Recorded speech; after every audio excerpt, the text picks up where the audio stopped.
In this next part, we're going to talk about rationalizing the denominator.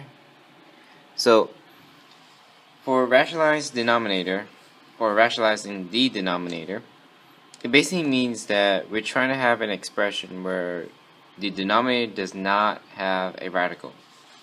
So here I wrote a little note, cannot have radicals in the denominator. So that applies to square roots, cube roots, fourth root, fifth root, and so on. Cannot have any kind of radical whatsoever. Now here, in our first example, we have 4 over the square root of 3. So, in order to rationalize the denominator, what I'm going to do is I'm going to multiply top and bottom by what's in my denominator. Meaning, specifically, just the square root of 3. So I'm going to multiply the top and bottom both by square root of 3. So, when I multiply the numerator, 4 and square root of 3, it will simply be 4 square root of 3. And again, the radical is just like the variables that we worked in the previous section. You have that invisible 1 outside the square root of 3. That invisible 1.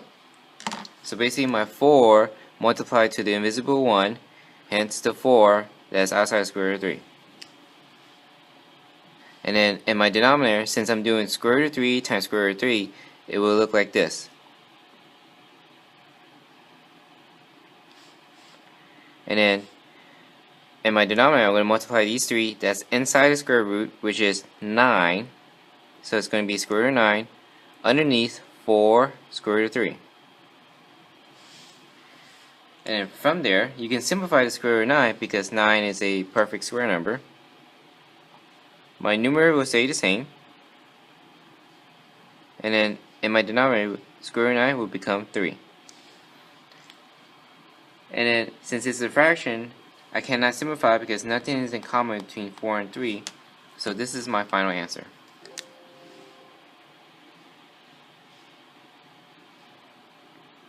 So again, all I did was multiply by the radical that's in the denominator when I am trying to rationalize the denominator.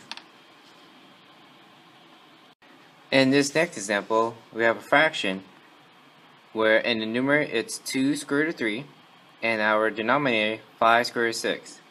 So just like before, in order to rationalize, I'm going to multiply the top, my numerator, and my bottom denominator by what we have the radical in our denominator. In this case, the square root of 6. So again, all I'm doing is multiplying the numerator by square root of 6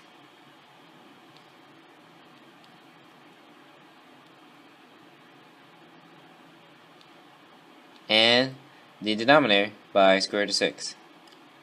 Notice how I didn't use a 5. Again, all we're doing is just multiplying numerator and denominator by what's the radical from our original denominator, square root of 6. So again, when I multiply in the numerator, we have 2 square root of 3 times square root of 6.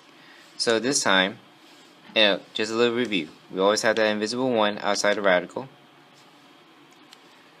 2 times 1 is just 2. And then I'm going to multiply my radicals, which will be 3 times 6.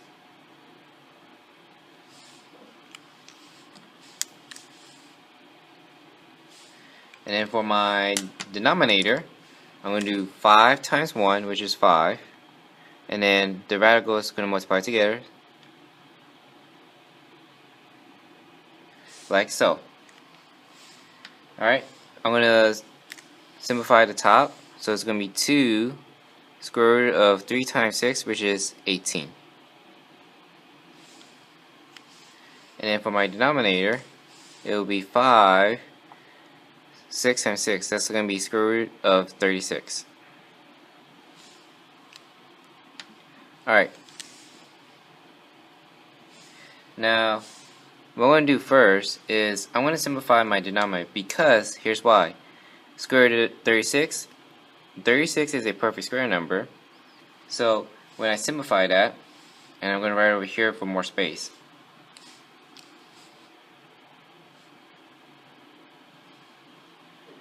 So square root of 36 is 6. So I'm still going to have my 5 on the outside. And then when I do the square root of 36, it will be 6. But don't forget, I'm going to be multiplying to my 5. I'm still going to have 2 square root of 18. Now, I'm going to do multiple steps at once. We can simplify the square root of 18 because 18 can be broken down into 9 and 2. So I'm going to write square root of 9 and square root of 2.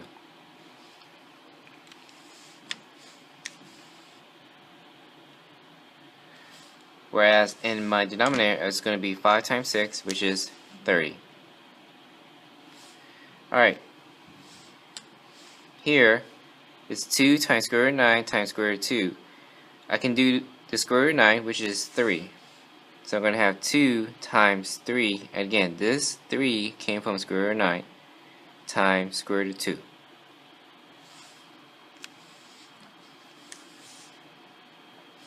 And I still have the 30 in my denominator. So next, I'm going to continue simplifying my numerator because I can do 2 times 3, which is 6. So in my numerator, I'm going to have 6 square root of 2. In my denominator, I'm still going to have 30. Now, I'm writing in different colors so that I can show that my denominator and my numerator, so that way you can easily distinguish the work what I'm doing when I'm simplifying this fraction. Now, after I simplified my numerator, which was the original 2 square root of 18, simplifying to 6 square root of 2, and again, if you're curious on how I got that, just analyze, examine the work I have shown here. Now here, again, it's a fraction. You're always going to ask, can you simplify the fraction? In this case, I can. The 6 and the 30 are both divisible by 6. So I can still simplify this fraction. And again, I'm just going to simplify the outside numbers. Numbers that's outside the square root. So 6 divided by 6 is just 1. And then I still have the square root of 2 over 30 divided by 6 will be 5. Now, you can put that invisible 1 if you like, or you can just simply write square root of 2 over 5. Either form works for me. You can write the invisible 1 in front of the square root of 2, or you can just simply write square root of 2 over 5. Doesn't matter which form you use. Sometimes I have students that write the invisible 1 to emphasize that there's an invisible 1. So here is the work that I did to simplify 2 square root of 3 over 5 square root of 6, and it became 2 square root of 2, over 5. That's our final answer. Now, to review, when I rationalize the denominator by multiplying numerator and denominator by square root of 6, here I got 2 square root of 18 over 5 square root of 36. In my denominator, I simplify square root of 36, which is 6, and multiply to the 5, which is how I got 30. 2 square root of 18, you can simplify that where you break 18 into 9 and 2. And then when you simplify that, you're going to get 6 square root of 2, because square root of 9 will become 3, and multiply to that 2, which is how we got that 6. After that, you're going to check if you can simplify the fraction. In this case, you can, because 6 and 30 both are divisible by 6, which is how when I divide 6 square root of 2 by 6, I get 1 square root of 2, or simply square root of 2. And then I divide 30 by 6, which is how I got 5 in the denominator. So this is our final answer. And again, either form is acceptable.